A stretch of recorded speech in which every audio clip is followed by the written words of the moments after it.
Good morning students. Today we are going to study exercise 8.2. So what is the first question? The excise duty on a certain item has been reduced to rupees 580 from 870. Find the percentage reduction in the excise duty for that item. Excise duty means किसी भी सामान का जो उत्पादन शुल्क होता है उसे हम एक्साइज ड्यूटी कहते हैं. यहाँ कहा है कि एक सामान का जो एक्साइज ड्यूटी है पहले 870 था और रिड्यूस होके कितना हो गया है 580 हो गया है. हमें क्या निकालना है? Find the percentage reduction in the excise duty for that item. हमें इसका परसेंटेज निकालना है. सबसे पहले हम क्या करेंगे? डिक्रीज परसेंटेज निकालना है क्योंकि यहाँ पे कम हो गया है. परसेंटेज डिक्रीज का फॉर्मूला क्या होता है इसको आपको अच्छे से लर्न रखना है. Percentage decrease is equal to decrease in number by original number multiply by 100. तो डिक्रीज इन नंबर निकालने के लिए हमें क्या करना पड़ेगा? जो फर्स्ट अमाउंट था पहले कितना था 870, बाद में कितना हो गया 580. तो जब हम उनको माइनस करेंगे तो डिक्रीज इन नंबर निकल आएगा. बाय ओरिजिनल नंबर क्या है अपना 870 एंड मल्टीप्लाई बाय 100. यहाँ पे परसेंट का भी सिंबल लगाना है आपको. अब जब हम इन दोनों को माइनस करेंगे तो हमारा आंसर कितना आएगा 290 बाय 870 मल्टीप्लाई बाय 100. अब ये जीरो कट जाएगा. अब इन दोनों को हम मल्टीप्लाई करेंगे तो क्या हो जाएगा 2900 बाय 87. अब जब हम इसको डिवाइड करेंगे तो हमारा आंसर कुछ मिक्स फ्रैक्शन में आएगा 3329 बाय 87. अब यहाँ पे ये दोनों जो है कट जा रहे हैं. कैसे कट जा रहे हैं? 29 1 जा 29 एंड 29 3 जा 87. हमारा एक्चुअल आंसर क्या होगा 33 1/3%. नेक्स्ट क्वेश्चन क्या है? 90% of the cost of an electrical appliance is rupees 90,000. बोला है कि एक इलेक्ट्रिकल अप्लायंस का जो कॉस्ट है 90% कॉस्ट वो कितना है 90,000 है. What will be it's total cost? तो हम मान के चलते हैं कि इसका टोटल कॉस्ट कितना है x है. Let the total cost be x.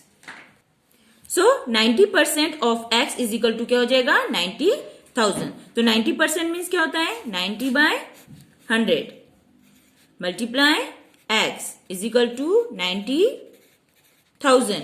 अब यहां क्या हो जाएगा 90x bye 100 is equal to 90,000. अब ये क्या हो जाएगा क्रॉस मल्टीप्लाई हो जाएगा. हम इसको कैसे लिख सकते हैं x is equal to 90,000 multiply 100 by 90. 90 1 जा 90 कट गया 1 2 3. अब ये दोनों मल्टीप्लाई हो जाएंगे. क्या हो जाएगा आंसर? तो total cost of electric appliance कितना है 1 लाख. नेक्स्ट क्वेश्चन क्या है? A number is increased by 10% and then it decrease by 10%. एक नंबर है जिसमें पहले 10% इंक्रीज हुआ, देन जो नंबर आया उसमें कितना डिक्रीज हुआ 10%. फाइंड द नेट इंक्रीज और डिक्रीज परसेंट. तो हमें नेट इंक्रीज और डिक्रीज का परसेंट निकालना है. सबसे पहले हम क्या लिखेंगे? Let the number is 100.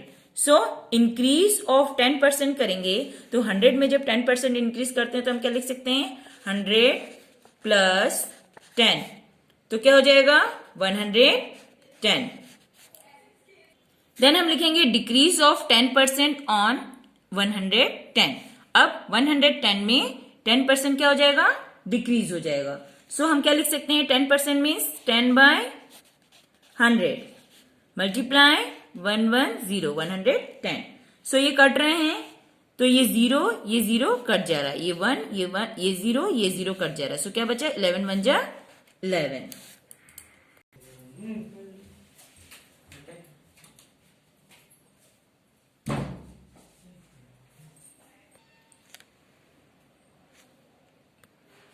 So decrease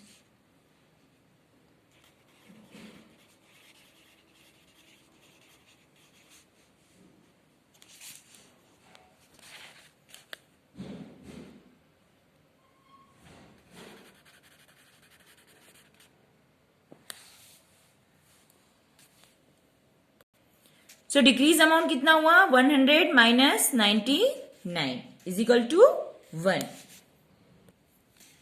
तो percentage of decrease is equal to कितना आ जाएगा 1%. नेक्स्ट क्वेश्चन में क्या कहा है A's income is 25% more than that of B. अब इसमें कहा है कि A की इनकम B की इनकम से 25% ज्यादा है. How many percent is B's income less than that of A. तो A के इनकम के कंपेयर में B की इनकम जो है उसका लेस परसेंट कितना है. सो सबसे पहले हम क्या लिखेंगे let B's income is equal to मान लेते हैं कि B की इनकम कितनी है ₹100. A की इनकम 25% ज्यादा है. सो हम क्या लिख सकते हैं then A's income is equal to 100 में क्या प्लस करेंगे हम 25. सो क्या हो जाएगा ₹125. इफ A's इनकम इज ₹100, अगर मान लेते हैं कि A की इनकम ₹100 है then B's income is less than A. और B की इनकम किससे कम है A से कम है. सो हम क्या लिख सकते हैं ₹25 बाय 125 और मल्टीप्लाई बाय 100. सो यहाँ पे 25 1 = 25 एंड 25 5 = 125.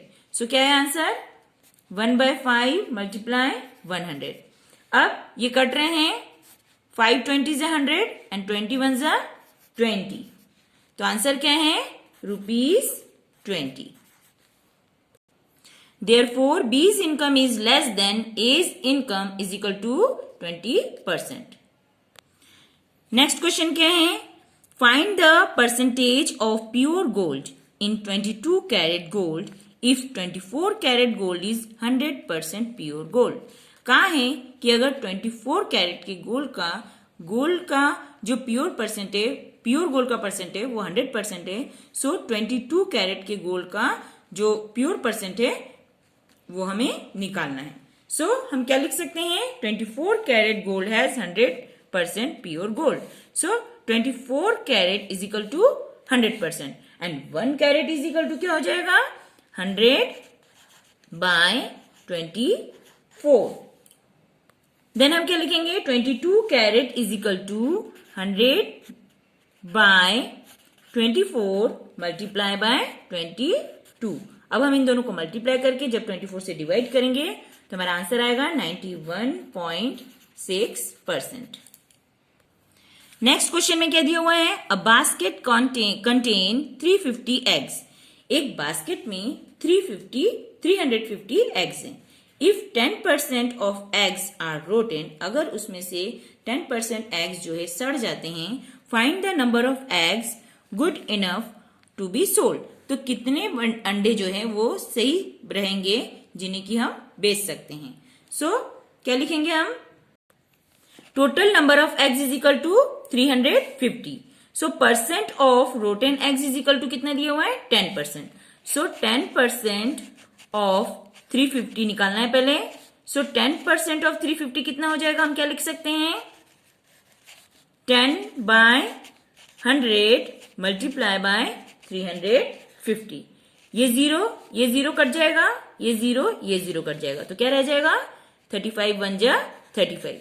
तो ये क्या कौन से अंडे हैं जो सड़ गए हैं. सो कितने अंडे बचे हैं निकालने के लिए हमें क्या करना पड़ेगा टोटल नंबर ऑफ एग्स से हमें इसको माइनस करना पड़ेगा. So number of eggs which are good क्या लिखेंगे हम 350 माइनस 35. जब हम इन दोनों को माइनस कर देंगे तो हमारा आंसर कितना आएगा 315 एग्स. इसी तरीके से क्वेश्चन नंबर 7, 8 और 9 आपको सेल्फ सॉल्व करना है और इनको सॉल्व करने के बाद इसका पिक खींच के आपको ग्रुप में सेंड करना है.